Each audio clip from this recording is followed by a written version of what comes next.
Bem, senhoras e senhores, muito boa tarde. Boa tarde ao professor Maurício Correia da Veiga, boa tarde ao professor Danilo, boa tarde aos coordenadores do Grupo de Estudos de Direitos Desportivos da São Judas. Com imensa alegria que iniciamos os trabalhos desse grupo de estudos aqui no ano de 2021 e para o futuro também.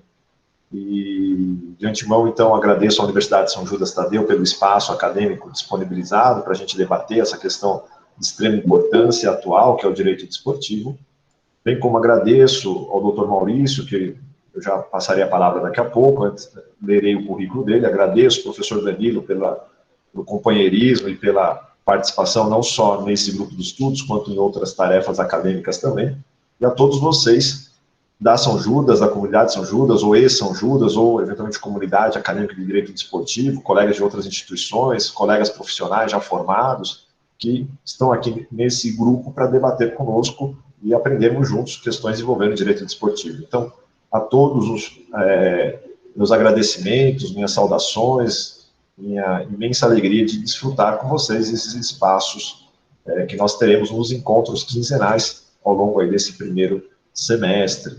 Vou passar a palavra ao professor Danilo, caso ele queira também se manifestar, e depois passarei a leitura do currículo do Dr. Maurício, e em seguida já passa a palavra ao Dr. Maurício. Já. Danilo, a palavra está contigo. Boa tarde a todos e a todas. Na verdade, somente saudar esse momento, saudar a criação de mais um grupo de pesquisa, de estudos, né, em direito desportivo, o primeiro da São Judas, mas que acompanha uma tradição de estudos em outras grandes universidades, né, tais como a São Judas, e o momento é muito especial, né, quando nós tivemos a sugestão de convidar o professor Maurício, e conseguimos, né, tivemos a notícia de que, né, tivemos um encaixe na agenda, né, ficamos muito felizes, então é um bom sinal, temos um bom começo, um bom sinal para que esse time consiga conquistar aí, para que possamos ir subindo de cada vez mais de divisão, tá bem? É isso aí, declaro aberto o nosso grupo também. Muito bem, muito obrigado, professor Danilo. Eu vou fazer uma rápida leitura do currículo do Dr. Maurício, já pedi vênia para ele, porque o currículo é extenso, é muito longo mesmo, enfim, estamos muito felizes em tê-lo aqui, para compartilhar a sapiência nesse momento único aqui do nosso grupo, e vou fazer uma breve leitura, então, desse currículo, que é maravilhoso. Então, o Dr. Maurício Figueiredo Correia da Veiga, ele é advogado, sócio fundador do escritório Correia da Veiga Advogados, mestre e doutorando em Direito pela Universidade Autônoma de Lisboa, membro fundador da Academia Nacional de Direito Desportivo, professor de inúmeros cursos de graduação e pós-graduação, vice-presidente da Comissão de Direito Desportivo do Conselho Federal da OAB, membro da Comissão de Direito Desportivo da OAB Rio de Janeiro, correspondente de direito desportivo de várias instituições, foi diretor jurídico de diversos grupos e departamentos jurídicos envolvendo direito desportivo, é autor de inúmeros livros e artigos envolvendo a temática de direito desportivo, é torcedor fanático de um dos clubes brasileiros, que eu não vou falar o nome, deixo para ele depois falar, enfim, tem uma participação ativa junto aos tribunais de direito desportivo, palestrante reconhecido nacionalmente e internacionalmente, com diversas palestras proferidas mundo afora, agraciado com diversas honrarias e ordens e medalhas pelo seu trabalho junto às instituições de direito, e possui uma carreira acadêmica, como os senhores puderam observar, invejável, porque ele tem MBA, pós-graduação, é mestre e doutorando em Direito. Enfim, bem sucinto, mas bem sucinto mesmo, esse é o breve currículo do nosso ilustre palestrante, ao qual eu passo a palavra. Doutor Maurício, fique à vontade, mais uma vez, muito obrigado mesmo. Enfim, como o senhor preferir, o senhor está com a palavra, doutor. Muito obrigado. Excelentíssimo professor Arão Miranda, excelentíssimo professor Danilo Correliano, Olha, é uma alegria muito grande poder participar desse evento, dessa inauguração do Grupo de Estudos de Direito Desportivo da Universidade São Judas Tadeu. Eu agradeço à instituição esse convite que muito me honra, que muito me orgulha. Eu faço o agradecimento aqui na pessoa do Leonardo Herrero Domingos, que me fez esse gentil convite para poder estar aqui hoje.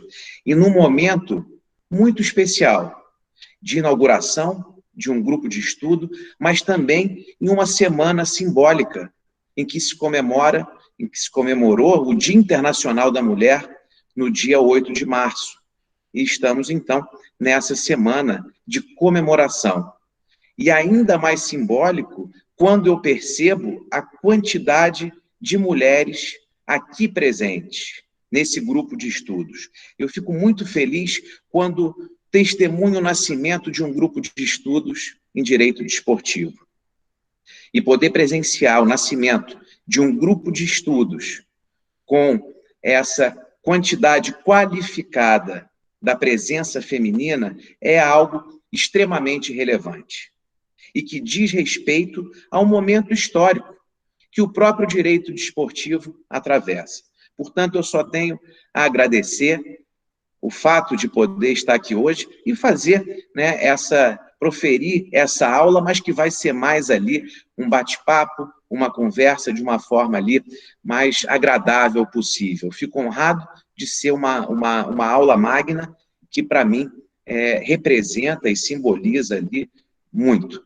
Então, o meu muito obrigado pela deferência, professor Arão, em relação à leitura ali do currículo. Em relação ao time de futebol que eu torço, vai ficar aí, vocês vão ver durante a apresentação, que vai ser revelado, né? Porque até a forma como eu faço ali o link, né? Esse contexto histórico, para poder compreender essa ciência do direito desportivo, vocês vão perceber, então, qual é esse time. O direito desportivo, ele une ali duas paixões, que é o direito e o desporto. O esporte. Vocês vão perceber que eu falo muito em desporto, eu utilizo bem essa nomenclatura de desporto e também do direito do desporto ou do direito desportivo, porque desporto é a forma como a nossa Constituição Cidadã de 1988 se refere. Atualmente, vocês vão perceber que há alguns neologismos ali tentando dizer que é direito esportivo, não é mesmo? Mas direito esportivo tem uma outra conotação, um outro significado.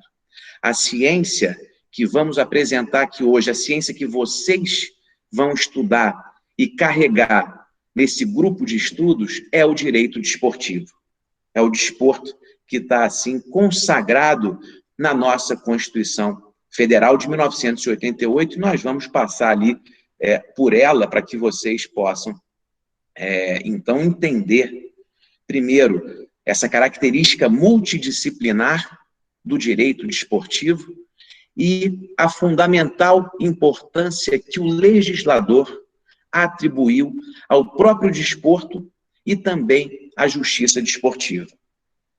Quero também apresentar aqui, trazer aqui a forma como eu ingressei no direito desportivo, né, que não foi a minha opção inicial, acabou que a minha vida profissional me levou, me conduziu para esse ramo, para esse caminho, que hoje, para mim, é fruto de realizações, fruto de conquistas e fruto também de uma oportunidade de aprendizado sem tamanho. Então, isso tudo eu devo ali ao direito desportivo. Que bom que é testemunhar, então, o surgimento, o nascimento, a gênese desse grupo de estudos na Universidade São Judas Tadeu. A universidade está de parabéns, porque são poucas que têm essa sensibilidade de promover essa abertura mesmo, né, para o estudo, para a ciência do direito desportivo. Até porque o direito desportivo é uma ciência. Nós temos ali o direito do desporto, mas tudo começa porque nós temos também o direito ao desporto. O direito ao desporto como um bem assegurado e garantido. Então, por isso que nós chegamos até o direito do desporto ou o direito desportivo. Eu vou tentar fazer aqui uma apresentação. Eu confesso para vocês que a tecnologia não é o meu forte, mas nós vamos tentar aqui fazer o possível, e se por acaso, né, eu não conseguir fazer a apresentação aqui, certamente eu disponibilizo a apresentação que eu preparei para vocês. Deixa eu ver aqui se eu consigo a autorização aqui para poder. Vamos ver aqui. Também, se não conseguir, não tem problema, porque a gente vai tentando. Professor, se não der, a gente tenta pedir pro professor Arão passar o host. Aí, eu acho que vai. Ah, tá. Entendi. Vamos ver se... Eu acho que foi. Foi? Vocês conseguem ver a apresentação aí? Sim. Criar o PowerPoint, mas estamos vendo sim a sua tela de PowerPoint. Ah, então maravilha. Então, pronto. Então, acho que agora dá certo.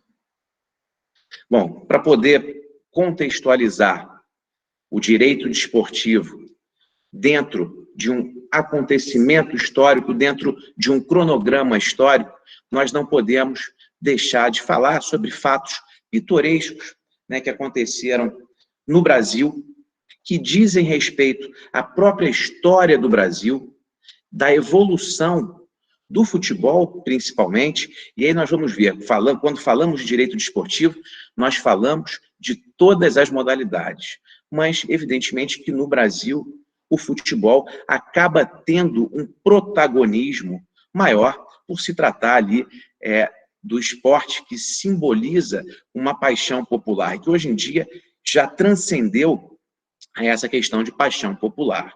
E nós vamos ver que a nossa própria Lei Geral do Desporto, que é a Lei Pelé, a Lei 9.615, de 1998, ela é dirigida ali para o futebol. Tanto é que nos artigos finais, nas disposições finais, é que há uma menção no sentido de que, olha, podem ser aplicados determinados dispositivos para outras modalidades, mas o que nós temos é uma lei direcionada para o futebol. Mas a Lei Geral do Desporto se aplica ali a todas as modalidades desportivas.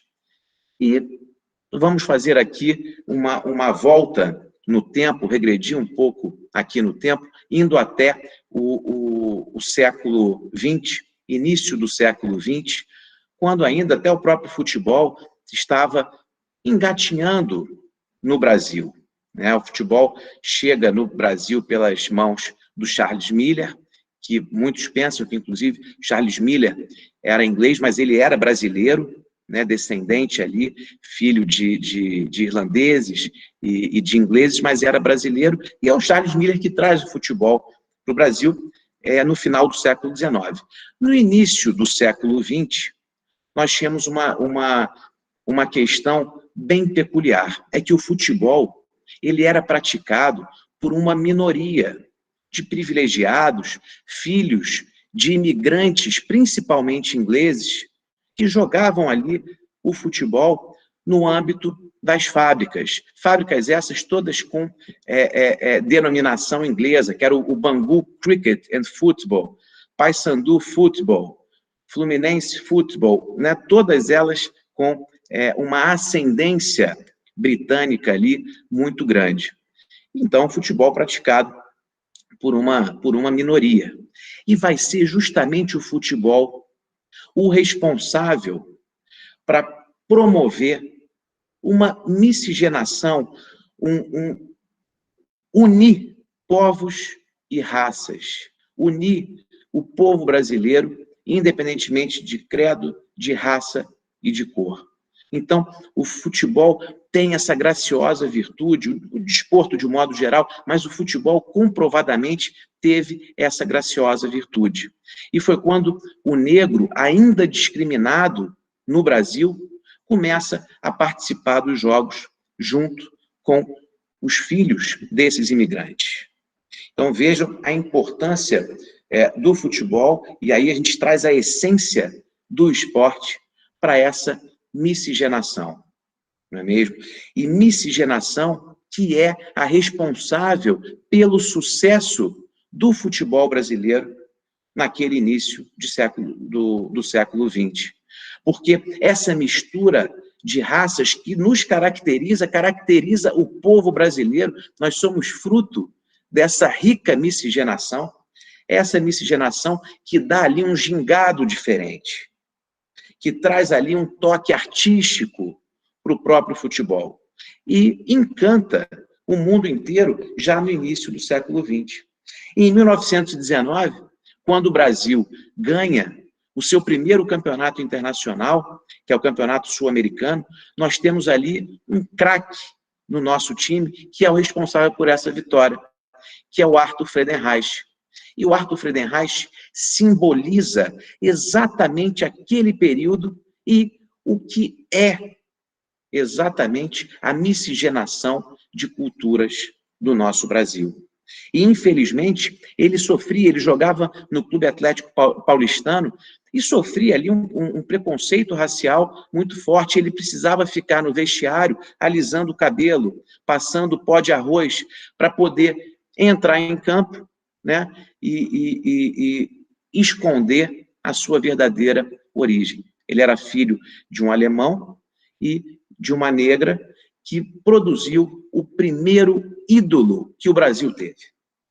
O primeiro atleta responsável pelo primeiro título internacional do Brasil. E esse contexto histórico, ele é fundamental, porque faz parte de uma quebra de um paradigma, a quebra do preconceito racial, que hoje, até hoje em dia, nós batemos nessa tecla, porque é uma chaga que não está presente só no Brasil, mas em vários países do mundo. E desde essa época começa, então, essa luta, essa briga árdua, e é exatamente o esporte que tem essa característica fundamental de união de credo, de raça, independentemente da cor da pele. E nessa época, ali, 1919, início da década de 1920, o futebol não era considerado um trabalho, era apenas uma diversão. E aqui, trazendo a lição do professor Héctor Hugo Barba Relata, professor mexicano, ele apresentava 3 obstáculos que dificultavam o reconhecimento ali do futebol como um trabalho, um ofício, uma profissão. O primeiro deles era o complexo processo do amadorismo ao profissionalismo. O desporto era mais uma diversão do que uma obrigação. E, além disso, você tinha um alto grau de participação do público. Esses elementos, então, traziam toda essa dificuldade de reconhecer o futebol verdadeiramente como um ofício, como um trabalho. Agora, evidentemente que houve um clamor popular e houve ali uma própria mudança de costumes que contribuiu e muito para que o futebol fosse reconhecido como um trabalho. E aí já chegamos na década de 1930, quando vivíamos a ditadura da era Vargas, e Getúlio Vargas percebe que as transmissões das partidas de futebol via rádio eram capazes de mobilizar a multidão. As transmissões via rádio eram capazes ali de mobilizar a massa. Então ele percebe esse movimento. E é justamente na era Vargas que nós temos o início da legislação desportiva do Brasil, que vem pelas mãos de um jurista extremamente importante na história brasileira, que se chama João Lira Filho. João Lira Filho vinha de uma família de políticos.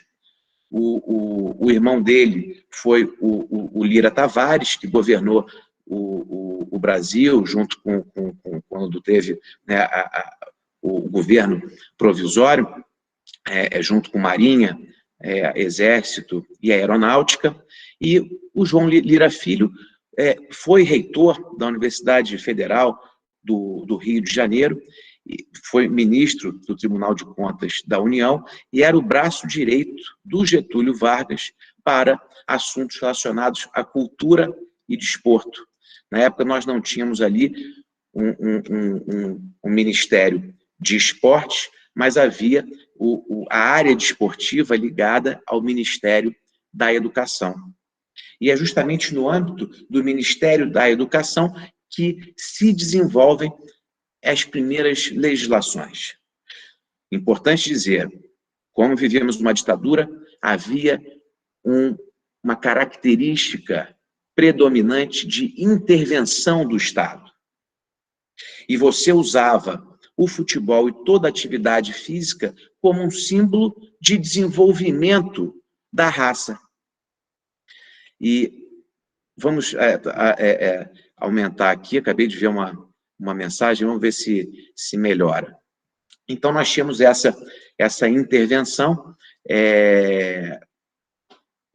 do Estado e o desporto sendo visto ali efetivamente como o desenvolvimento da raça, a atividade física dentro desse desenvolvimento crescente.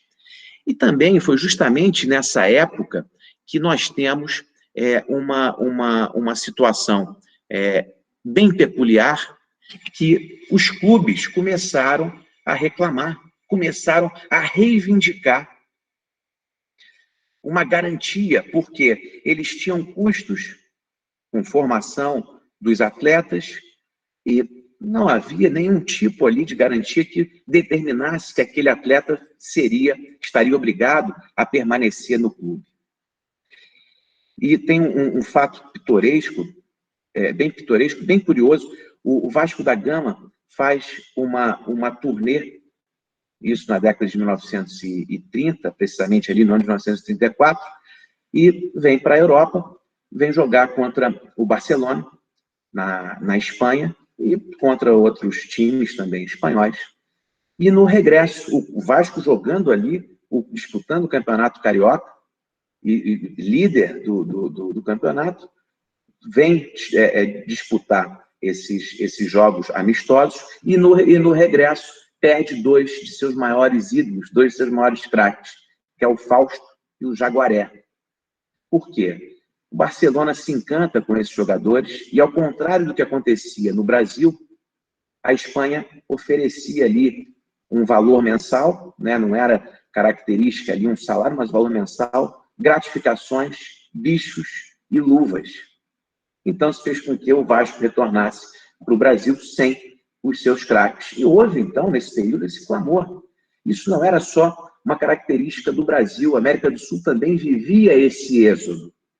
Então, os jogadores da Argentina iam direto para a Itália, e a Argentina, com uma ascendência italiana muito forte, eles já chegavam, já se naturalizavam italianos e jogavam pela seleção italiana. O Chile também enfrentava a mesma situação e o Uruguai da mesma forma.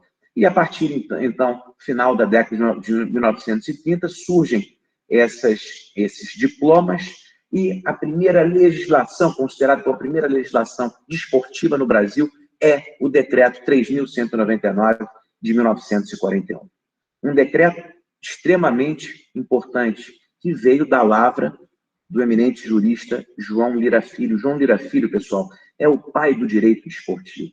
Sempre tenham em mente, né, falar aqui no grupo de estudos de direito esportivo, eu não posso falar nenhuma linha sem mencionar João Lira Filho, pela importância que ele tem, primeiro, pela implantação do direito desportivo em âmbito nacional no Brasil. Então, em 1941, nós temos o decreto 3.199, e que passa a ser ali, o direito desportivo passa a ser reconhecido 2 anos depois, em 1943, quando a lei federal reconhece que a organização desportiva no Brasil vai obedecer à lei pública e às resoluções do Conselho Nacional de Desportos. Portanto, quando a organização desportiva é reconhecida pela lei federal como devendo ser obediente à lei pública e às resoluções do Conselho Nacional de Desportos, aí nós temos o surgimento oficial do direito desportivo em território brasileiro. Esse, então, é um marco ali de extrema importância para nós, brasileiros. E, ainda falando desses casos pitorescos, vamos falar aqui um pouco sobre a questão trabalhista, como o direito do trabalho, ele se envolve, se entrelaça, como ele dialoga com o direito desportivo. E se hoje nós temos ali determinadas dificuldades, talvez muitos de vocês já tenham alguma intimidade com o direito do trabalho, por exemplo, nós sabemos que o juiz do trabalho hoje, ele tem dificuldades quando pega algum assunto de direito desportivo, hoje, em pleno ano de 2021, há dificuldades, porque o juiz do trabalho, ele foi ali doutrinado, ele estudou a vida inteira para aplicar a CLT e uma ou outra lei esparsa, mas sempre os princípios da consolidação das leis do trabalho. Quando tem um caso de atleta, ele tem que se debruçar na Lei Pelé, na Lei Geral do Desporto. Isso ainda hoje gera uma dificuldade muito grande. Agora, vocês imaginem isso na década de 1940. Nós estamos fazendo aqui essa linha do tempo, né? Passamos aqui início do século XX, vamos em 1920, 1930, 1940. Que fato aconteceu, então, em 1940, que é tão importante, né, para ser lembrado aqui, para que possamos contextualizar esses elementos de direito desportivo. Em 1940, nós temos esse jogador aqui, o Augusto Lorenzato, conhecido como Batatais. Batatais era um atleta do Fluminense, do Rio de Janeiro, era goleiro, jogador extremamente disciplinado, chegou a disputar a Copa do Mundo de 1938, jogou 2 partidas, né, na Copa da França de 1938, e passou por um momento ali de grande angústia. O Batatais defendeu o Fluminense do Rio de Janeiro durante mais de 10 anos. E, depois de 11 ou 12 anos, ele é dispensado do clube. E, muito sentido, muito chateado, muito magoado, ele entra com uma reclamação trabalhista, na qual ele postulava o reconhecimento do vínculo de emprego, também um reconhecimento ali da natureza salarial, de bichos e luvas, mas o principal, ele pediu reconhecimento da estabilidade decenal. A estabilidade decenal, ela foi extinta com a Lei do Fundo de Garantia, em 1966, depois extinta completamente com a Constituição de 88. Mas dizia que aquele empregado que completasse 10 anos trabalhando para o mesmo empregador, ele adquiria uma estabilidade no emprego. E só poderia ser demitido por justa causa. E reclamação trabalhista do Batatais. Primeira Junta de Conciliação e Julgamento do Rio de Janeiro, na época tinha essa denominação, né? Em 99 aqui muda para a Vara do Trabalho, mas a Junta de Conciliação e Julgamento do Rio de Janeiro julga improcedente o pedido, dizendo, olha, não tem elemento aqui para reconhecer como empregado, porque ele era jogador de futebol. O atleta recorre. O TRT confirma a sentença. Então, o atleta recorre novamente e o processo chega no TST. Por maioria, por 5 votos a 4, o TST decide que ele era jogador de futebol, mas prestou serviços, era empregado do Fluminense. E por essa razão, apesar de não haver uma legislação específica no jogador de futebol, ele deveria ser reconhecido como aquele empregado em estabelecimento de cultura física, né? O professor de academia, na época. E declara, então, procedente o pedido, reforma, né? O acordo declara procedente o pedido do atleta. Mas vejam vocês, o processo não termina aí. O clube recorre para o Supremo Tribunal Federal. E o Supremo Tribunal Federal, por uma maioria apertada, também apertada, restabelece a sentença para julgar em procedente a ação e ainda acrescenta um argumento que até forte, mas que é no sentido de que, ao contrário do que acontece com o trabalhador comum, que quanto mais o tempo passa, mais experiente ele fica, com o atleta, quanto mais o tempo passa, menos vigor físico ele vai ter. Portanto, determinar a reintegração no emprego desse jogador seria penalizar o clube, que é contar no seu elenco com um atleta indesejado. Esse foi o argumento utilizado pelo Supremo Tribunal Federal. Vejam, um processo que chega até o Supremo Tribunal Federal exatamente pelo fato de não haver no Brasil uma legislação específica que tratasse da atividade profissional do atleta.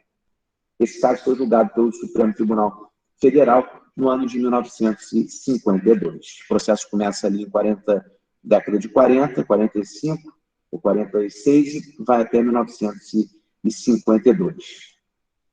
E nós temos também outros casos pitorescos. Eu trago aqui, dentro desse contexto, aí nós já avançamos um pouco, já saímos da década de 1950 e vamos para a década de 1970, para falar aqui do caso Afonsinho. O Afonsinho era um jogador, preste atenção na imagem dele, né? Um jogador com cabelo comprido, uma barba comprida, aquele cabelo desgrenhado, e, na época, o treinador do Botafogo fazia ali uma certa... não gostava desse jeito do Afonsinho, tanto é que ele foi emprestado para o Olaria, clube lá do Rio de Janeiro. E quando volta do Olaria, ele está ainda mais rebelde. O treinador, nessa época, era o Zagallo, que todos conhecem, campeão como atleta e campeão como técnico, né? Campeão mundial. E o Zagallo, então, ficou ali indignado com a postura do Afonso. E, como forma de represália, deixou Afonso no banco durante vários jogos. E o atleta, então, não se conformou. E ele entra com uma ação no Superior Tribunal de Justiça Desportiva. É uma questão interessante. Nessa época, década de 1970, a Justiça do Trabalho não era mais competente para julgar os casos relacionados a atleta de futebol. A competência era do STJD, que tinha uma câmara específica para esses julgamentos. Isso é interessante porque a lei que fez essa previsão é a Lei 6354 de 76, e esse artigo 29, ele vigorou até ali, final da década de 1990, que é quando a lei de 76 é totalmente revogada. Mas esse artigo ele não foi recebido pela Constituição Federal de 88, porque a Constituição Federal de 88 reconheceu ali a competência da Justiça do Trabalho no seu artigo 114. Mas nessa época, meados da década de 70, era a Justiça Desportiva que solucionava os conflitos relacionados ao contrato de trabalho do atleta. E foi o STJD que, analisando essas questões, deu ganho de causa para o atleta. Na época, vigorava o passe. O passe era uma forma... Você vê, saímos ali, vejam o pêndulo. Década de 1930, o clube não tinha nenhum tipo de garantia para aquele atleta que era formado, aquele investimento que ele fazia. A partir da década de 1970, você tinha o passe, que era uma figura presente no mundo todo. O atleta estava preso, literalmente preso ao clube. Para poder sair, o clube que tivesse interesse no atleta teria que pagar ali uma quantia altíssima. Então, terminava às vezes o contrato de trabalho, mas o passe ainda permanecia como sendo do clube. Então, o Afonsinho tinha passe dele, era do Botafogo, mas em razão dessas represálias, ele consegue o passe livre perante o STJD. Isso na década de 1970. E vejam vocês, 20 anos antes do célebre caso Bosman, que é de 1995, quando o Tribunal Internacional reconhece que o passe não condizia com os princípios e os ditames da Carta de Roma e que diz sobre livre circulação de mercadorias e pessoas para poder extinguir o passe que prendia, então, o Bosman ao Liege, na época. E essa decisão do caso Bosman, ela é tão importante que, a partir de 1995, a legislação desportiva muda no mundo todo. Nós tivemos, em 98, a nossa Lei Pelé. Aqui em Portugal, em 1998, também a Lei do Contrato de Trabalho do Praticante Desportivo, que era a Lei número 20 de 1998, que foi alterada só agora em 2017. Então, vejam que foi algo célebre e um divisor de águas. Mas o Afonsinho foi pioneiro. Então, o primeiro atleta de futebol conseguiu o passe livre não foi o Bosman, foi o Afonsinho, diante dessa daquela rebeldia e ousadia. Foi ele que conseguiu, então, o passe livre. Portanto, nós temos dentro dessa linha cronológica os 3 períodos que dividem a legislação desportiva no Brasil.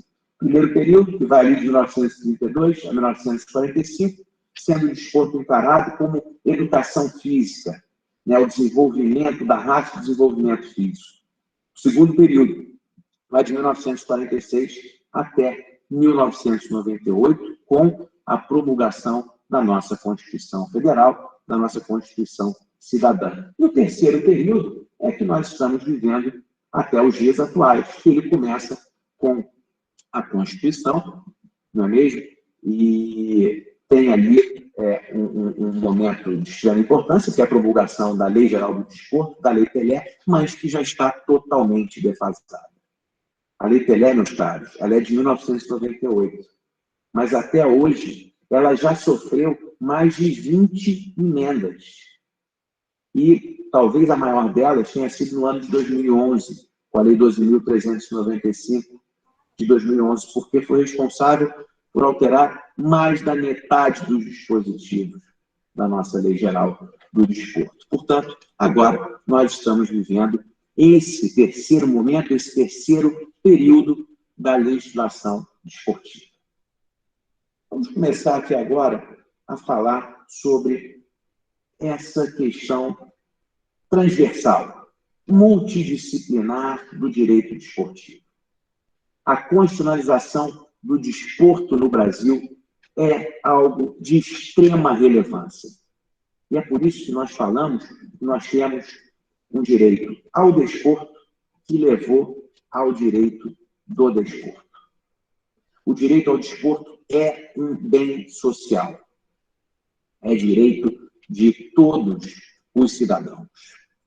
E a nossa Constituição tem um dispositivo que é um dispositivo extremamente atual, extremamente moderno, que é o artigo 217. O artigo 217 diz que é dever do Estado o fomento de práticas desportivas formais e não formais. E assegura a autonomia das entidades de prática desportiva, de administração do desporto e dirigentes desportivos. Portanto, o Estado tem o dever de fomentar o desporto, mas jamais pode intervir na autonomia dos clubes e das federações e dos dirigentes desportivos.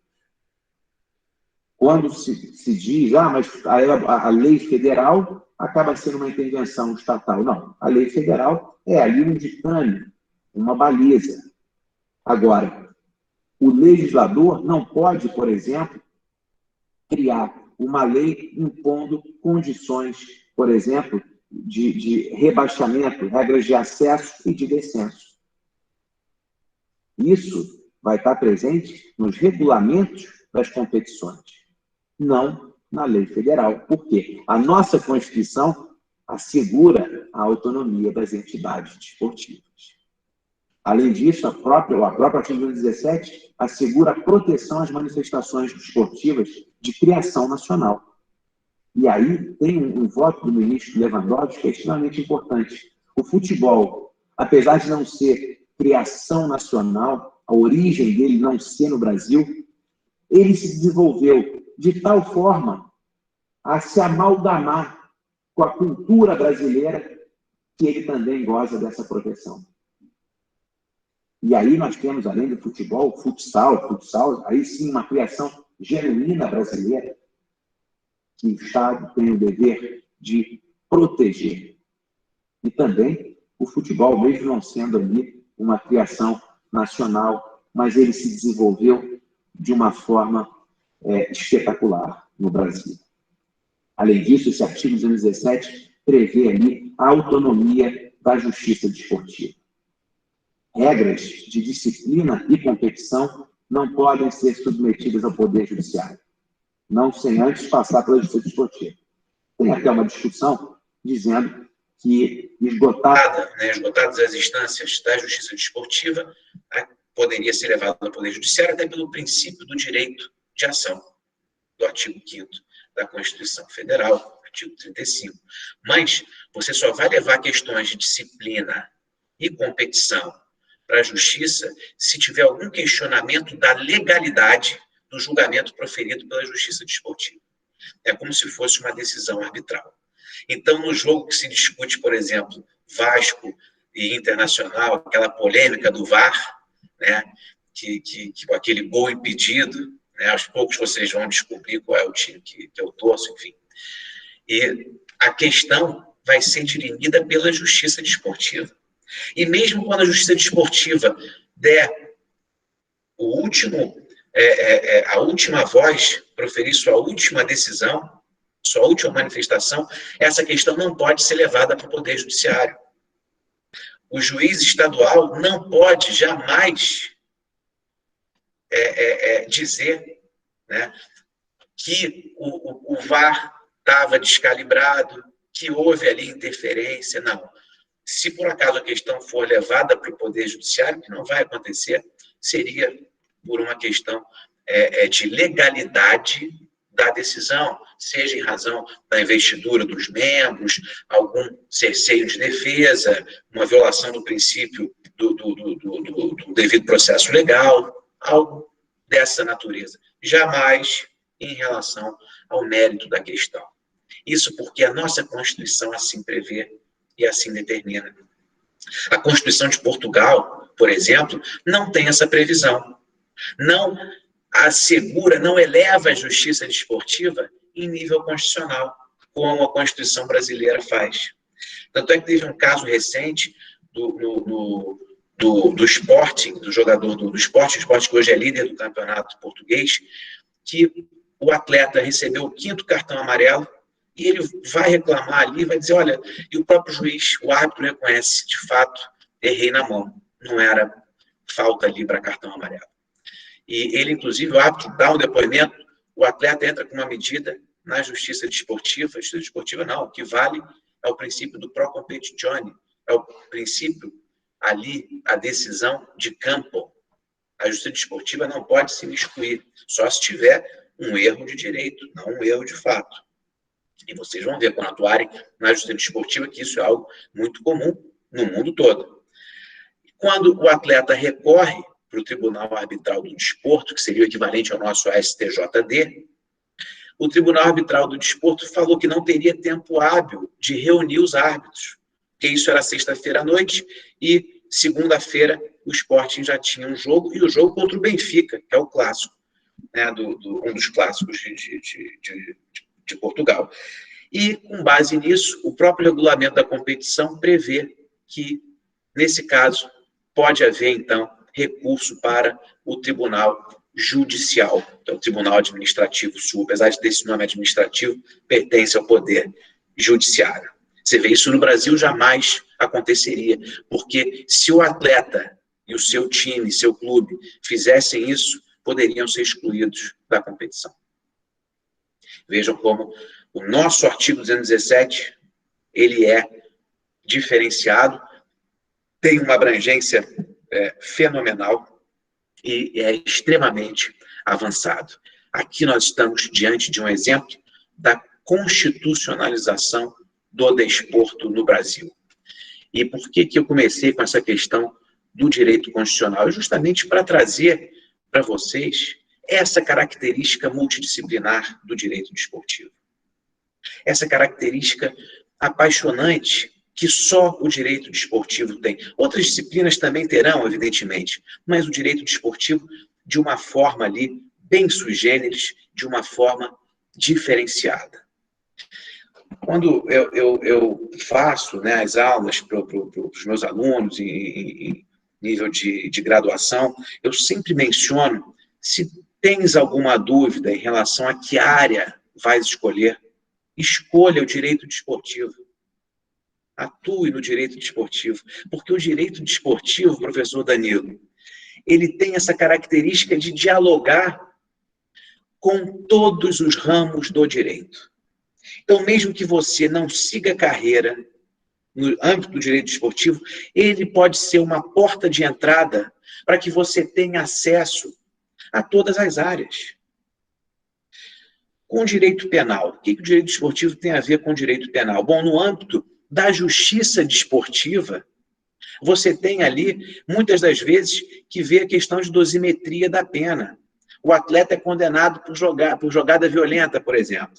Qual vai ser a pena? Né? A partir do momento que você tem ali, pode ser suspensão de 1 a 10 jogos, multa de 1 a 100 mil reais. Como que você vai dosar? Através dos princípios de direito penal. Existem questões que atualmente têm sido muito discutidas que dizem respeito ao match fixing, manipulação de resultados. E manipulação de resultados que geralmente acontece em campeonatos da 2ª, 3ª divisão de estaduais, aqueles campeonatos que não são televisionados. Hoje em dia você tem até streamings, né, o MyCurro, que transmitem. Então, mas você imagina isso há 5 anos atrás, né, que você não tinha ali nenhum tipo de transmissão, e de repente um jogo ali termina no resultado 5-1, e você vai ver que teve um apostador na Arábia Saudita, que apostou numa casa de apostas na ilha de Malta, aquele resultado, exatamente 5-1 entre Operário e Olaria. Então, hoje em dia, você já tem mecanismos ali internacionais, de investigação internacional, com o próprio auxílio da Interpol, que já verificam, que já vem ali apostas suspeitas, enfim. E então, manipulação de resultados envolve ali, pode haver concurso de pessoas que, para manipular resultado, você vai ter sempre ali mais de um participante, né? Aquele que corrompe, aquele que aceita aquela vantagem devida. Então, elementos ali de direito penal, mas que estão aplicados ali dentro do esporte. O que falar, então, do direito tributário? Nós temos tributação de clubes e atletas. O Messi, para poder escapar da prisão, teve que pagar um valor extraordinário para o fisco espanhol. É muito comum que o atleta, por exemplo, jogue na Espanha. Agora não é comum, mas era comum que o atleta que joga na Espanha, por exemplo, ele abre uma conta na Ilha de Man para receber valores do direito de imagem. O salário ele recebe na Espanha, mas o direito de imagem recebe ali numa conta através de sua pessoa jurídica lá na Ilha de Man. O fisco espanhol tem uma legislação ali que é uma das mais,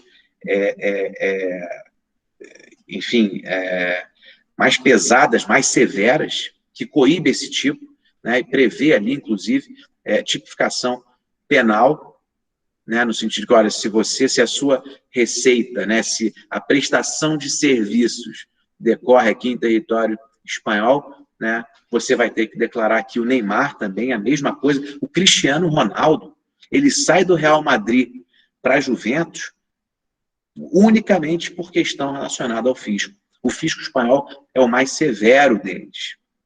Então, o advogado precisa ter o conhecimento de direito tributário. Dei um exemplo internacional, mas no Brasil nós temos inúmeras questões. O Supremo Tribunal Federal julgou recentemente, né, o caso da constitucionalidade do artigo 129 da Lei do Bem, que fala ali, né, da pessoa jurídica unipessoal para prestação de serviços artísticos, não é mesmo?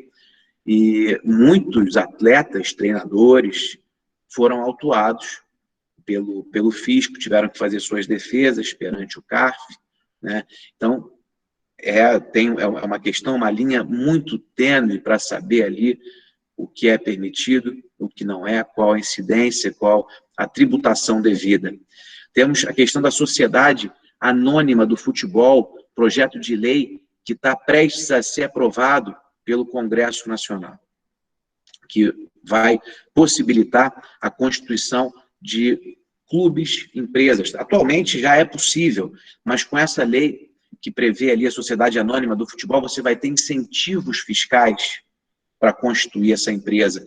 Então, dentro dessa figura, qual é o grau de responsabilidade do dirigente? Quais são os tributos incidentes? Isso tudo relacionado ao direito tributário. Questões relacionadas ao fair play financeiro, por exemplo, o clube não pode gastar mais do que arrecada. Partindo para o direito constitucional, que nós já vimos, a autonomia, né, das entidades desportivas assegurada na nossa própria Constituição.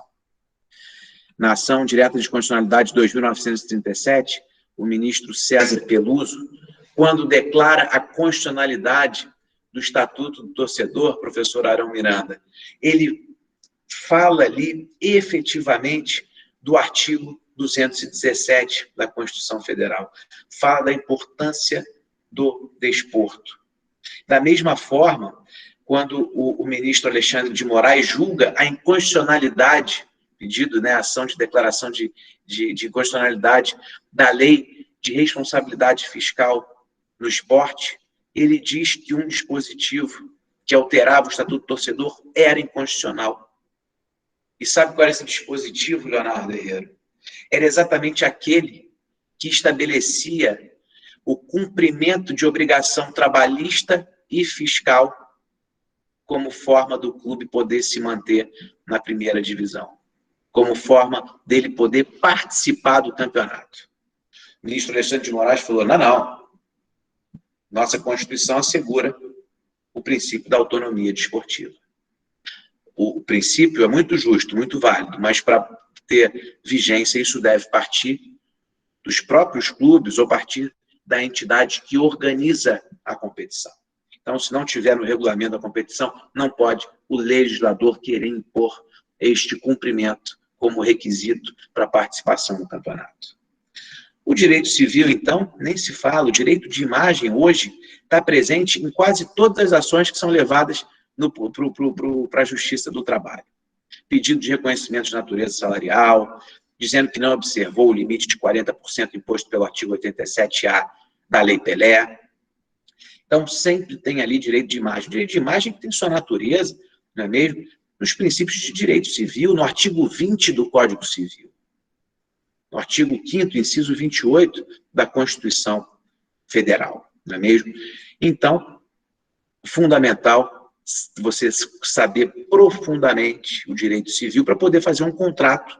Se um cliente, né, um atleta, lhe procura para fazer um contrato ali, ou analisar um contrato de cessão de uso da sua imagem, você tem que conhecer profundamente esses institutos de direito civil. Isso sem contar na responsabilidade civil dos clubes. Responsabilidade objetiva é subjetiva. Qual é, né, quais são as precauções que o clube deve tomar para que proporcione um meio ambiente adequado para o seu atleta.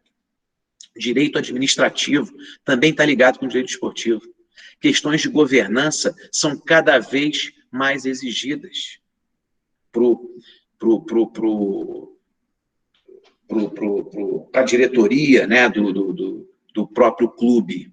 o dirigente, ele precisa estar ali por dentro de regras de governança, de compliance, porque é uma exigência não legal, algo que produz até um efeito muito maior, é uma exigência do patrocinador. Então, se o clube não estiver adequado com essas regras e essas normas, ele pode perder o seu patrocinador master, por exemplo.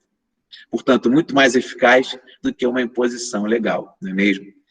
E aí, eu deixei por último aqui o direito do trabalho, que foi justamente o direito do trabalho que me levou para o direito desportivo. Então, já partindo aqui para um encaminhamento final, para que a gente possa ter, né, um período até de perguntas, né, se for o caso, foi o direito do trabalho que me levou para o direito desportivo. Eu advogo há 21 anos, ininterruptamente, e sou advogado trabalhista por essência, né? Até hoje, atuo ali diariamente com o direito do trabalho. Amanhã eu tenho sessão de julgamento na SDI, tudo hoje em dia por videoconferência, mas, enfim, é a forma que nós temos atualmente. E foi através do direito do trabalho que eu tive o privilégio de entrar no direito desportivo. Eu atuava num escritório no Rio de Janeiro, e lá pelos idos de 2000, 2001, o escritório assume ali a parte jurídica trabalhista de um clube. Os clubes nessa época, até eu falo da minha realidade lá no Rio de Janeiro, os clubes nessa época tinham ali dívidas trabalhistas que eram, assim, quase que impagáveis. Dívida trabalhista e previdenciária. O Flamengo hoje, que é um exemplo de governança, nessa época tinha quase R$1 bilhão de dívida trabalhista e previdenciária juntas. E foi o ato das execuções concentradas ali que tirou o Flamengo, né, desse círculo vicioso, né, que ia ser muito difícil ele conseguir sair. E o Flamengo, então, ele vai e desvincula o jurídico trabalhista, passa, então, para o escritório, onde eu trabalhava. E a primeira audiência que eu fui fazer foi um pedido de equiparação salarial entre o médico do time de basquete com o médico do time de futebol. E a alegação de que, olha, os requisitos do artigo 461 da CLT estão todos presentes, temos o mesmo tempo de casa, somos médicos de equipes profissionais, lidamos com atletas profissionais. Se você analisasse friamente, de fato, os requisitos estavam todos ali. Mas tinha um detalhe, né, que era praticamente ali o definidor. O médico do Flamengo, do time de futebol do Flamengo, era, na época, nada mais, nada menos que o José Luiz Runco, que vinha a ser, na época, o médico da seleção brasileira, e que tinha contato com atletas de renome. E a pergunta que eu fiz no depoimento pessoal, a primeira pergunta que eu fiz foi justamente essa: se o reclamante no clube tinha ali, se atuava com atletas internacionais e pela seleção. Não, atuava diretamente com os atletas do Flamengo. Então, vejam como o direito desportivo, como o esporte, tem características peculiares ali que diferenciam. A ação foi julgada improcedente em todas as instâncias. E, nesse momento, eu percebi que o direito desportivo era algo fabuloso, porque todas as audiências que tinham atletas, já começavam por aí, já causavam frisson nos corredores da Justiça do Trabalho. Era todo mundo, às vezes, podiam ser até pedidos assim, mais irrelevantes, tipo de baixa na carteira, né, alguma coisa nesse sentido, mas que efetivamente causavam uma comoção, um frisson enorme. E os próprios magistrados também ficavam, sempre suscitava dúvida, eram ações que sempre tinham muita mídia, né, e você vê que efetivamente era algo diferenciado. E foi quando até eu percebi um dispositivo da Lei Pelé, no artigo 28, inciso 4, que dizia que não se aplica de imediato a CLT para o atleta. Se aplica, sim, a Lei Pelé. Caso haja omissão na Lei Pelé, que é a Lei Geral do Desporto, aí sim, e desde que não haja incompatibilidade com os princípios desportivos, só aí é que você vai aplicar de forma subsidiária as regras da CLT.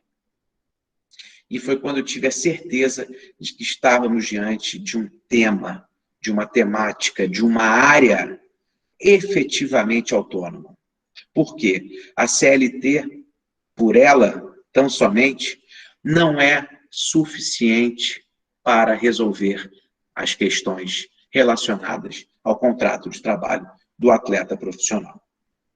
E aí é importante também termos em mente que, quando falamos de atleta profissional, a primeira imagem que pode vir à tona é daquele atleta bem-sucedido, que recebe fortunas, milhões de reais, milhões de dólares.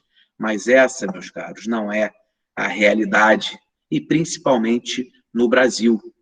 E isso foi a própria CBF que divulgou um estudo que diz que, olha só, a grande, né, fatia aqui são os atletas que recebem menos de R$1.000. Acima de R$5.000, só 4%. Só essa fatia vermelha. Acima de R$1.000, só 18%. A grande maioria recebe ali na faixa de um salário mínimo. Essa é a realidade dos atletas profissionais no Brasil. Portanto, não é ali uma atividade com glamour, né, com holofotes, com uma vida confortável. A vida do atleta é uma vida muito dura, muito dura. E aqui estamos falando de atletas profissionais de futebol, que você tem ali o registro, a CBF tem o registro, porque esse registro é condição sine qua non para que o atleta possa participar das competições. As outras modalidades, nem registros oficiais nós temos. Então, vejam, se no futebol já temos essa realidade, imaginem nas outras modalidades. É por isso que a capacitação, a preparação do advogado para atuar no direito desportivo, ela é extremamente importante. E é por isso, senhores, aproveitem, participem das comissões de direito desportivo da OAB, das seccionais, onde vocês estejam inscritos. Se não tem comissão de direito desportivo, se movimentem para criá-las, porque é algo que até os próprios presidentes de OAB ou de subseções gostam, porque são comissões ali que têm um apelo muito grande. Vocês têm o poder de chamar o advogado, o jovem advogado, para debater. E não tendo oportunidade, né, de participar de comissões, de OABs, que façam essa iniciativa como foi feita por vocês, como foi disponibilizada pela Universidade São Judas Tadeu.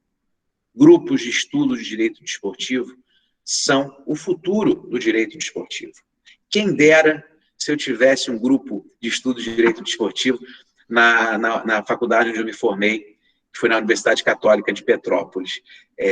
Entrei em 96 e, na época, o direito desportivo, você vê o caso Bosman, tinha recém, né, divulgado, a gente ainda não tinha nem a Lei Pelé ainda, então o direito desportivo estava engatinhando. Apesar de já termos ali referências e baluarte, como o professor Álvaro Melo Filho, né, que foi ali um entusiasta, um defensor do direito desportivo. Que saudade que eu tenho do professor Álvaro, a gratidão que eu tenho pelo professor Álvaro, porque era uma pessoa que me ensinou essa cordialidade, essa camaradagem. Sempre quando você se dirigia ao professor Álvaro, ele, cheio das suas atribuições, era reitor da Universidade Federal do Ceará, depois diretor da Faculdade de Direito, e mesmo assim, membro da FIFA, estava sempre disponível e apto para conversar com você sobre assuntos de direito desportivo. Infelizmente, o professor Álvaro nos deixou há 2 anos atrás, né, deixando ali um legado vasto para o direito desportivo. O professor Álvaro Melo Filho foi da sua pena, né, da sua caneta, que saiu a redação do artigo 217 da Constituição, que nós falamos aqui tanto, um artigo tão importante que ali o alicerce, né, a pedra fundamental do nosso direito desportivo, atualmente um artigo tão importante. Então,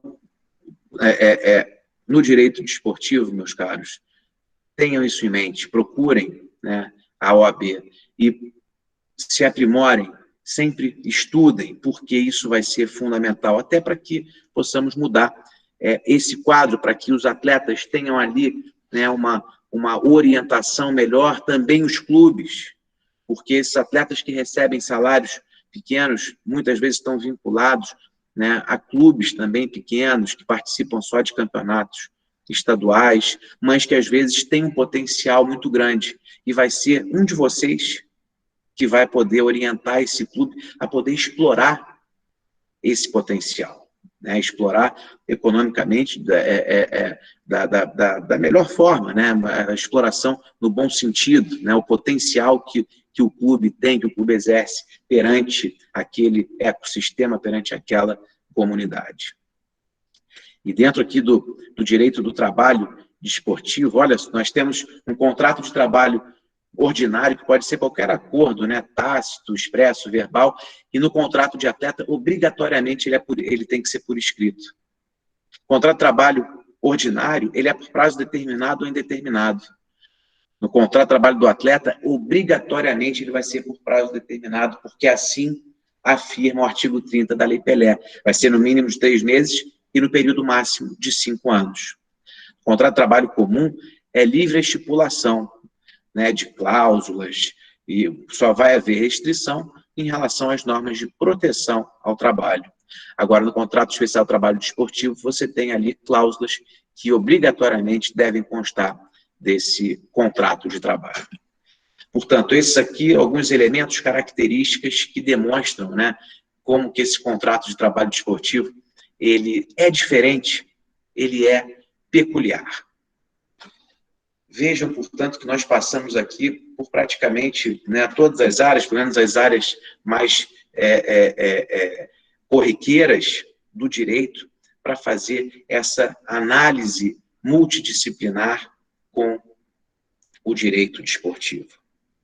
Vejam a importância do direito desportivo.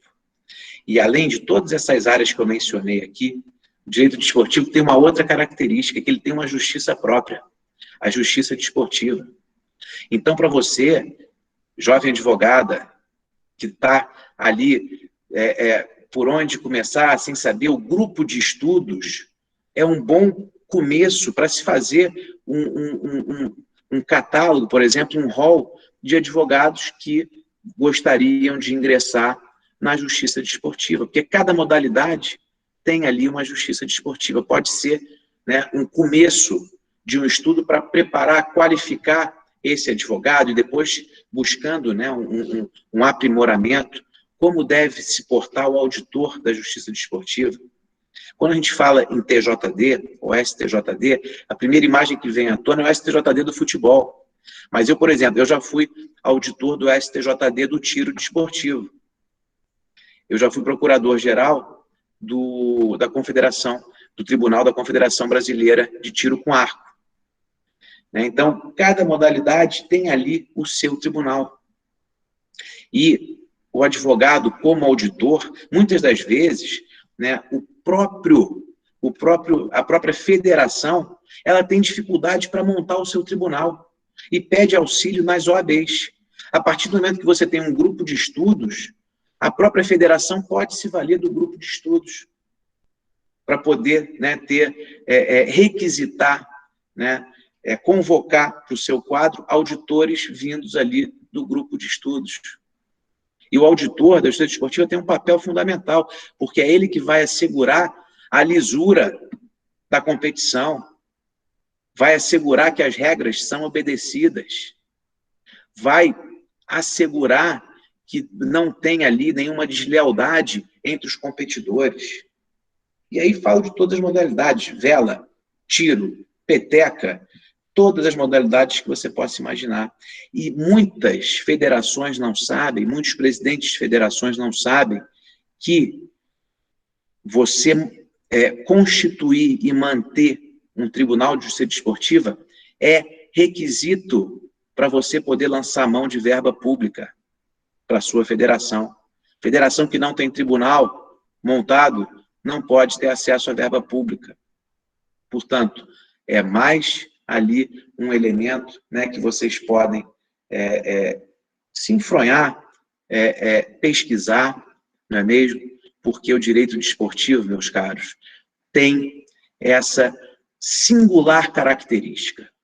É uma porta de entrada, é um portal ali para um mundo vasto de conhecimento, né, e de estudos. E eu já faço aqui o convite para vocês, se quiserem bater um papo, comentar, eu tenho um canal no YouTube, que é o Maurício Corrêa da Veiga, que de vez em quando eu coloco sustentações orais lá, faço alguns vídeos quinzenais sobre direito desportivo, vídeos rápidos sobre questões até mais atuais, né? Também compartilho aqui o meu Instagram também, que é Maurício Corrêa da Veiga, o Twitter também. Todas essas redes aí são utilizadas para que nós possamos debater o direito desportivo. Tá bom? Então, com essas palavras, eu encerro aqui a minha fala, não sem antes desejar muita saúde para todos vocês, agradecer à Universidade São Judas Tadeu, a pessoa do professor Arão Miranda e do Leonardo, que me convidou. Foi um prazer muito grande estar aqui com vocês nesse dia de hoje, nessa semana tão importante que se comemora o Dia Internacional da Mulher. Muito obrigado. Professor Maurício, muito obrigado. Uma salva de palmas, mesmo que a distância, para o professor Maurício, gente. Enfim, eu acho que, como palestrante aí, ele nos brindou e nos abrilhantou nessa tarde. Ficamos, enfim, muito felizes por começar o grupo já de uma forma tão grande, que é justamente tendo a sua palestra, professor. Primeiramente, parabéns pela lucidez com que expôs, porque eu acho que, como aula inaugural, nada melhor do que termos essa análise histórica, sobre termos essa base estrutural para a gente poder avançar justamente em debates. E aí, compartilhando um pouco, até para descontrair com os colegas, a minha área de militância do Danilo também é direito do trabalho, e foi pelo direito do trabalho que chegamos também ao direito desportivo. Os meus primeiros contatos com a disciplina vieram de jogadores de clubes de séries C e D, que tinham as verbas inadimplidas, aí acabaram me contratando, e foi ali que eu comecei a aprender, então, o direito desportivo também há quase 10 anos e assim por diante. Mas, diferentemente do senhor, na época de faculdade, ninguém falou para mim sobre direito desportivo. Eu estudei numa universidade privada aqui em São Paulo, e minha formação passou à distância do direito desportivo. E aí eu só fui aprender isso depois de formado, realmente correndo atrás das informações, buscando dados, cursos e assim por diante. Então, realmente é o que o senhor mencionou, é uma área nova no direito, muito promissora, é uma área que exige múltiplo conhecimento do profissional, e há a tendência de você, profissional que vai se dedicar à área, ser bem sucedido. Lógico, precisa de esforço, dedicação, e no primeiro momento não dá só para viver do direito desportivo. Você precisa realmente ter outras fontes dentro da área do direito, até para isso te trazer expertise, para depois você conseguir se especializar. Mas muitíssimo obrigado, professor, muitíssimo feliz com as suas palavras, suas colocações. Passo a palavra para o professor Danilo e depois vamos a algumas perguntas ainda, se alguém tiver alguma questão para questioná-lo. Reitero o que o Arão já disse. Eu não gostaria nem de gastar o nosso pouco tempo que resta, porque queria privilegiar todos os nossos colegas que estão aí, enfim, ficaram, acho que, tão encantados quanto eu, quanto essa aula, não é uma aula, foi um banho mesmo de história, e isso sim é uma aula magna, né? Enfim, estou encantado aqui, eu gostaria realmente de ouvir os nossos colegas aí, mesmo que sejam observações, perguntas para o Maurício. Nós temos um tempinho ainda, né? 15 minutos, então acho que a gente pode aproveitar esse momento também para vocês, né? Todos somos pesquisadores, estamos na mesma condição, né? Nós temos aqui doutorandos em Direito Desportivo na USP, né? O Jardel, que atua na área de Direito Internacional Desportivo, tem, enfim, orientandos aí na área de Direito Desportivo, a Júlia, Cunha, por exemplo, que fez um trabalho belíssimo sobre a questão da mulher, né, o trabalho das jogadoras, né, enfim, iniciação científica, o Gabriel Pena, o Leonardo, que é o nosso escritor, né, o nosso maior produtor de artigo. Antes do grupo existir, Maurício, o Leonardo já tinha 3 artigos produzidos na área, né? Quando a gente falou que ia ter o grupo, ele já fez mais 7 artigos. Então, eu abro a palavra aí para vocês, turma. Só para coordenar um pouco, acho que, enfim, a gente podia deixar as perguntas concentradas aí com o Leonardo, que poderia direcionar. Enquanto vocês vão fazendo as perguntas, eu já lanço uma primeira ao doutor Maurício, até por ele ter essa visão nacional do direito desportivo, uma vez que ele está lá à frente da Comissão Nacional de Direito Desportivo, da OAB. Então, Maurício, o que o senhor percebe da carreira para o jovem advogado que está aí tentando avançar no direito desportivo? Qual dica o senhor dá, o que o senhor deixa de lição para o jovem advogado que vai se formar, ou que se formou agora, como a gente tem vários aqui no grupo, por exemplo? Bom, vamos lá. Para começar, resiliência. Essa é a palavra que eu digo de imediato, porque não vou ficar naquele clichê de, olha, é difícil, é complicado, mas não, resiliência mesmo, porque o direito desportivo, você tem ali oportunidades, você acaba tendo muitas. Agora, a partir do momento que você se une num grupo de estudos, você ganha uma força ali enorme. Primeira dica que eu dou, procurar a OAB. Se a Ordem dos Advogados não tiver uma comissão de direito desportivo, se movimente para criar. Um grupo de estudos, por exemplo, que chegue para criar essa comissão, certamente vai ser bem recebido. Eu tenho percebido isso, Brasil afora, que existe esse movimento, os presidentes gostam do direito desportivo, porque movimenta, é assunto, é tema, né? Então, você tem sempre ali questões atuais que são enfrentadas, que são debatidas. Essa é a primeira questão. Segunda questão, a justiça desportiva, ela é um munus público, né? Você não recebe nada por isso, mas é fundamental, primeiro, para você fazer contatos, para você adquirir conhecimentos. Então, muitas das vezes, você pode começar... Meu primeiro contato com a justiça desportiva, eu fui ser procurador-geral do Tribunal de Justiça Desportiva, lá do Distrito Federal. Apesar de ser a capital do Brasil, o futebol do DF, infelizmente, eu falo até assim, mas precisa muito para se desenvolver, mas muito, muito mesmo. E as discussões que nós tínhamos varavam madrugadas, né? Assim, e com jogada violenta, às vezes, advogados que você via que não se prepararam, que não se conheciam. Então, o advogado que está no direito desportivo, conheça profundamente ali a causa que você está defendendo. Se você é auditor, conheça profundamente a causa que você vai julgar. Se você está defendendo um cliente ou defendendo um clube, conheça efetivamente, aí eu me reporto para a Justiça do Trabalho, que é onde eu atuo, né? Conheça profundamente a causa, tenha em mente ali as questões financeiras, quanto que aquilo representa para o seu cliente, quanto que uma demanda judicial alongada pode representar, quais são os prós e os contras. Para isso, você precisa desse conhecimento. O advogado é um estrategista por excelência. E essa estratégia, só você, advogado, que vai poder trazer, que vai poder traçar com o seu conhecimento. Agora, sempre procure OAB, Justiça Desportiva.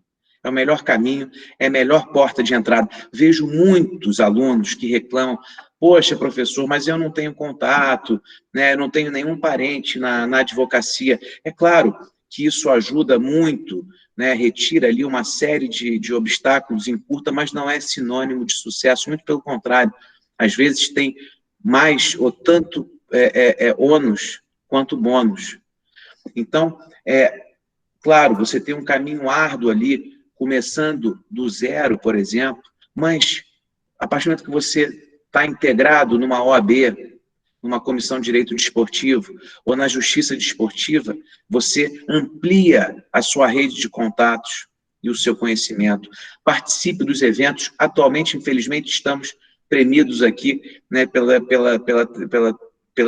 tecnologia, mas participe dos eventos, dos seminários de direito desportivo. Eles são, né, em grande número. Procure saber quais são aqueles ali que tem, né, que unem uma quantidade maior de pessoas. Eu posso dizer, os da Academia Nacional de Direito Desportivo sempre uniram várias pessoas. Nós já fizemos eventos em Ribeirão Preto, Brasília, Rio de Janeiro, Porto Alegre, Foz do Iguaçu, Maceió, Salvador, e depois começamos com jurissportes internacionais também, com Portugal, com Espanha, Estados Unidos e Itália.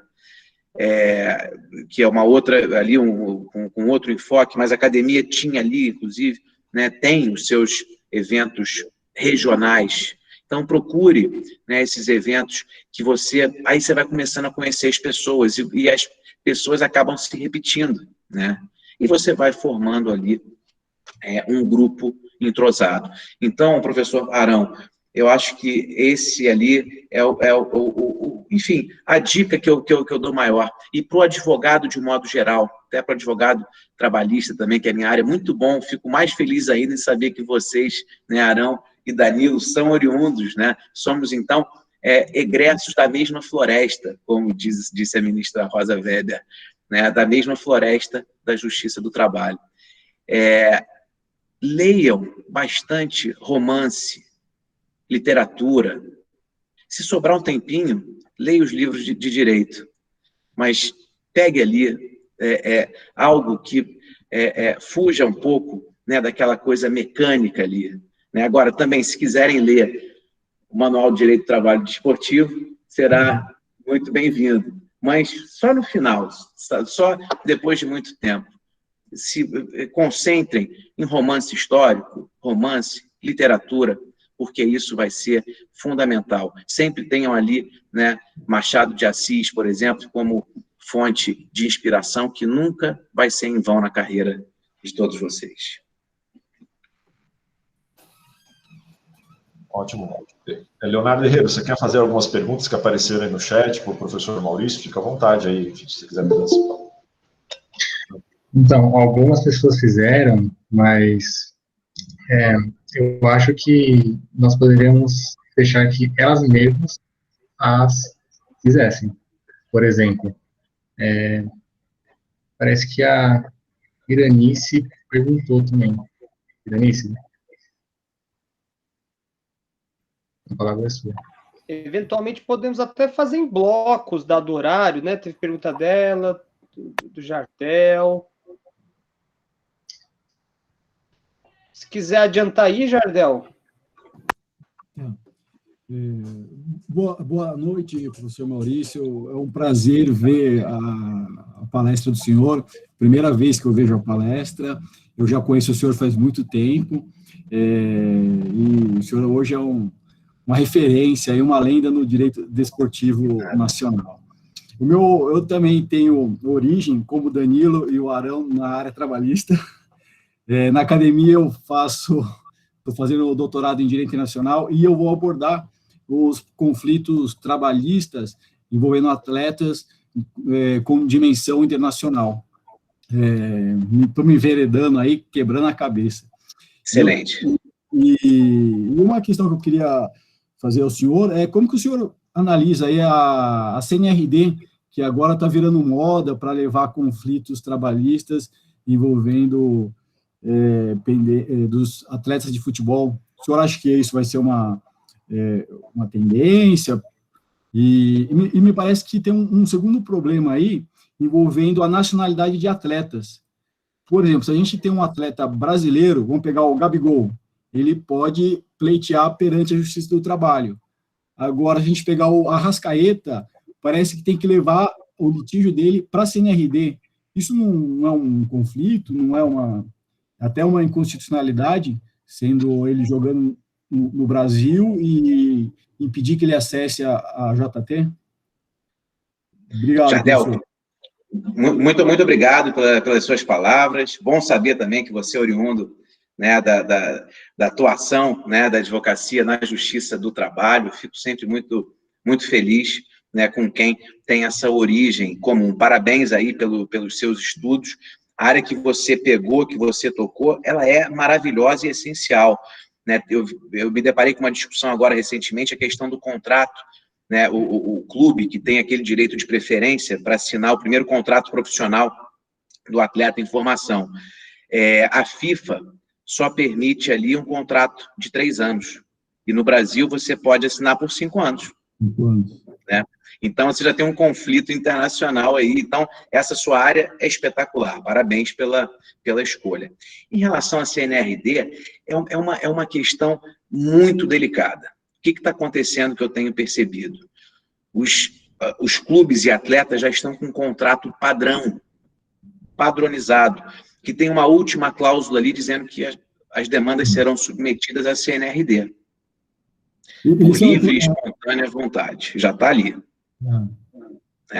Agora, não podemos perder de vista, claro, tivemos uma reforma trabalhista que mudou a CLT, né, que teve ali previsão de arbitragem, de cláusula arbitral, mas aí a gente começa com uma questão. A CNRD, com todo respeito aos jogadores, aos membros, à sua iniciativa, a CNRD é um órgão arbitral? Eu confesso que eu tenho dúvidas. Eu tenho sinceras dúvidas. Porque um órgão arbitral, você precisa ter a liberdade para escolher os árbitros. Já começa por aí, né? Então, eu tenho minhas dúvidas nesse sentido. E, além disso, nós temos ali, primeiro, o direito de ação. Está no artigo 5º, inciso 35, né, da Constituição Federal. É o direito de ação. E também a própria competência da Justiça do Trabalho, no artigo 114. Então, uma discussão dessa, já vi que tem decisões, a própria Justiça do Trabalho declinando, dizendo, olha, aqui tem essa cláusula, mas ainda mais sendo ali cláusulas leoninas nesses contratos, né? Porque não são cláusulas que são fixadas espontaneamente pelas partes, né? E eu já tive um caso, né, em que eu cheguei a levar para a Justiça do Trabalho, depois eu saí desse caso, mas que tinha sido julgado pela CNRD, e a CNRD determina uma compensação de créditos de natureza distintas, um crédito civil com um crédito trabalhista, que já viola, né, princípios ali elementares comezinhos de direito do trabalho. Então, é uma questão extremamente delicada, eu vejo assim com muita reserva, pode até ser que venha a ser um futuro, mas eu acho que precisa ser muito amadurecido. Nós temos ali, né, um artigo 114 da Constituição, artigo 5º ali, o direito de ação, que ainda mais sendo cláusula pétrea, você não pode afastar a competência da Justiça do Trabalho. Obrigado. Obrigado. Boa noite a todos. Obrigada por me acolher, né, nesse grupo. Parabéns ao professor Maurício, né, pela ótima palestra. Eu sou ex-aluna da São Judas. Infelizmente, não fui aluna do professor Arão e do professor Danilo, mas estou tendo essa oportunidade de conviver com vocês. Professor Maurício, eu já advoguei na área trabalhista, hoje, por conta, eu estou no serviço público, não estou advogando atualmente, mas com muita vontade de voltar, né, e me surgiu essa oportunidade na área do direito do desporto, porque o meu irmão, ele está diretamente envolvido com uma escolinha, né, de futebol. Ele é jornalista, está aqui no grupo também, o Edenilson, e eu gostaria de saber um pouco como está a atuação da mulher na área do desporto e também no STJD, como é que está a atuação da mulher. Bom, Berenice, primeiro, boa noite, obrigado, parabéns para você e para o seu irmão, né, só de estarem aqui. Eu digo que a mulher já é uma vitoriosa, né? As mulheres que estão aqui hoje já são vitoriosas, porque a mulher já tem uma dinâmica ali diferente da que nós homens temos, né? Vocês são muito mais versáteis. Isso eu posso falar porque aqui em casa eu sou minoria total e absoluta, porque eu tenho 3 filhas, então são 4 mulheres aqui em casa todos os dias, e nesse período de confinamento, todas as horas. Eu vejo aqui até a versatilidade, né, de todas elas, eu teria já me perdido, então vocês são vitoriosas e são diferenciadas. Olha, no direito desportivo, as mulheres estão conquistando um caminho, né, e um lugar ao sol que é muito justo. Agora, ainda existe um caminho a ser percorrido, né, para que você tenha essa igualdade tão almejada, né, tão importante e tão justa. Eu fico feliz de ver essa evolução com o passar dos tempos. E vejo até pelos congressos de direito desportivo. Há 20 anos atrás, os congressos você tinha ali, eu diria, 90% ou até mais de homens. Hoje em dia, já diria ali quase um equilíbrio, né? Proporcionalmente ali, certamente mais de 30%, diria até 40%. Teve um grupo de mulheres advogadas do direito desportivo que escreveram um livro bem interessante, Elas Escrevem sobre o Direito Desportivo. E eu tive a alegria de fazer o prefácio, são advogadas extremamente competentes, atuantes, aguerridas, né, e trouxeram ali elementos maravilhosos. Esse decreto que eu comentei aqui, que é a primeira lei desportiva no Brasil, 3.199, ele trazia ali a proibição da mulher jogar futebol. Proibição. E ele vigorou, claro, a gente está falando de 1941, era um atraso já para aquela época, mas a gente fazer julgamento com a cabeça de hoje, né, acaba não sendo muito justo. Agora, o pior é o seguinte, é que essa previsão vigorou até 1979, quase até a década de 80, que a mulher era proibida de jogar futebol no Brasil. Então, vejam, um passado muito recente, você tinha essa presença da discriminação forte contra a mulher. É por isso que é preciso essa luta, e é preciso o seguinte, que nós, homens, abracemos em prol dessa igualdade, que é fundamental. Eu vejo que, de uma forma geral, isso tem acontecido, mas esse grito, né, de liberdade de vocês, ele ali é muito justo, e é essa pressão que faz com que, na Federação Paulista de Futebol, por exemplo, foi anunciado no início do ano que a premiação para os homens e para as mulheres vai ser a mesma. E a CBF adotou também essa mesma sistemática. Então, a gente está falando, né, claro, do direito desportivo, mas também do próprio desporto, né, da atuação da mulher no desporto, que está em busca dessa igualdade, que tem acontecido. Ainda falta muito, mas tem acontecido. No STJD, aí respondendo a sua pergunta, existe uma comissão disciplinar que é composta só por mulheres. Só por mulheres. Então, já é ali uma grande, né, iniciativa. Outras comissões também são mistas, evidentemente, mas tem uma ali que é só composta por mulheres. Desde as auditoras, procuradora, né? Então, é um avanço, é um caminho. Eu, particularmente, tenho visto esse avanço e esse progresso. Não podemos nos contentar com isso, porque ainda é possível passos mais largos.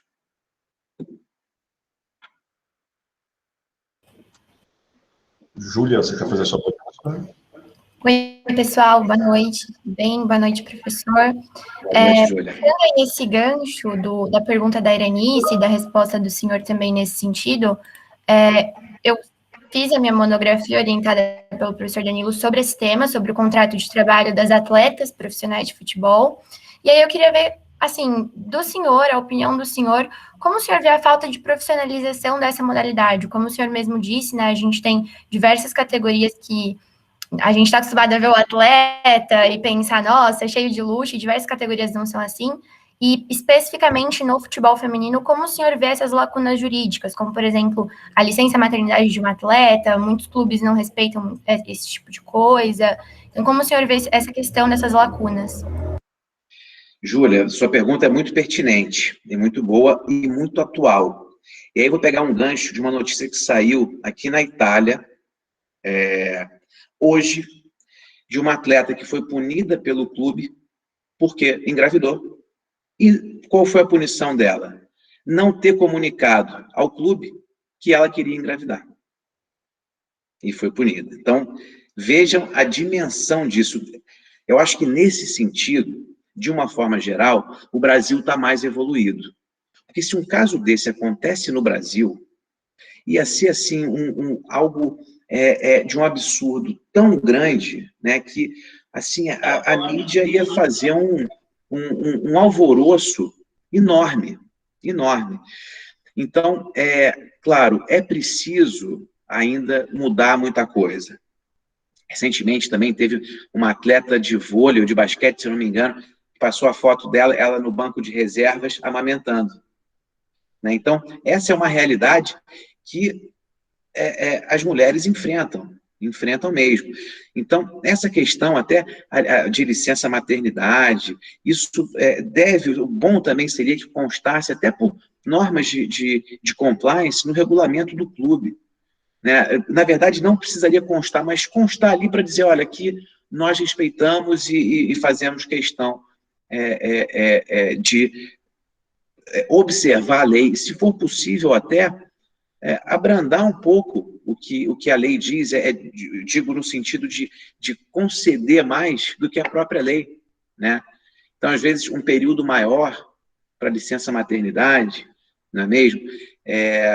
Então, é algo que pode ser mudado, isso pode partir dos próprios clubes, existe também uma pressão muito grande para que o próprio conselho dos clubes tenha uma paridade maior, isso também vai ser fundamental, né? E esse espaço que o futebol feminino está ganhando é de extrema relevância e importância.